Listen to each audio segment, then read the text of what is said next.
जिस चीज से बंदे को मोहब्बत होती है ना, उसका नाम ख्वाब में भी ले लिया जाए तो बंदा चौंक जाता है। आरिफ रूमी रहमतुल्लाह अलैह फरमाते हैं, एक शख्स बीमार हो गया था, कोमे में चला गया था।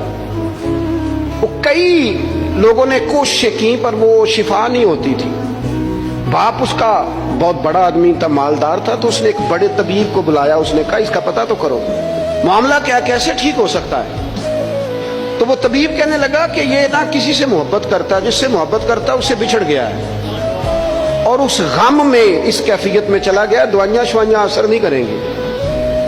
तो वो कहने लगा हमें तो पता भी कोई नहीं किससे इसका प्यार है, किस दोस्त की, किस महबूब की जुदाई में ये परेशान है, तो कैसे पता करें। तो वो तबीब सियाना था, उसने कहा ये कौन कौन से मुल्कों में जा चुका है। उसने मुल्कों के नाम लिए तो उस तबीब ने ना उसके कान में उन सारे मुल्कों का जिक्र किया। जब वो वाला मुल्क आया ना तो हल्का सा चौंका वो। कहने लगा अभी इस मुल्क के अंदर जितने शहर हैं उनके नाम बताओ। उस शहरों के नाम लिए तो जब वो वाला शहर आया ना तो वो जरा थोड़ा सा ना और चौंका।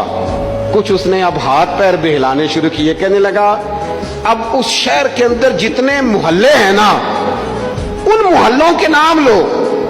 अब वो जो एक एक करके मोहल्ले के नाम लेने लगे तो जब वो वाला मोहल्ला आया ना, शहर बगदाद की ये निशानी,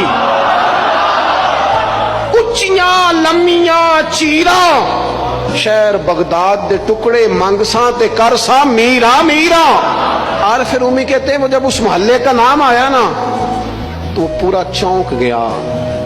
थोड़े से लोग होते थे, थोड़ी सी आबादी होती थी। उसने उसके बाप से कहा कोई तरीका इख्तियार कर, उस मोहल्ले में बसने वाले जितने लोग हैं ना उन लोगों की फहरिस्त मंगा। उस मुल्क से, उस मोहल्ले से उन लोगों की फहरिस्त आई। जब एक एक नाम बोले जाने लगे और जब नाम आया ना महबूब का, ना इल्मा विच फसा सानू तो यार दी गल सुना। और जब नाम आया ना उस महबूब का तो पहले उसके हाथ कांपे, फिर उसकी नजर फड़की, फिर उसकी आंखों में आंसू आए और फिर उसने आंखें खोल के हाथ थामा अपने बाप का और रो के कहने लगा बाबू आया है, वो यहाँ है, मुलाकात हो जाएगी। फिर समझ आ गई इसकी शिफा कहाँ है।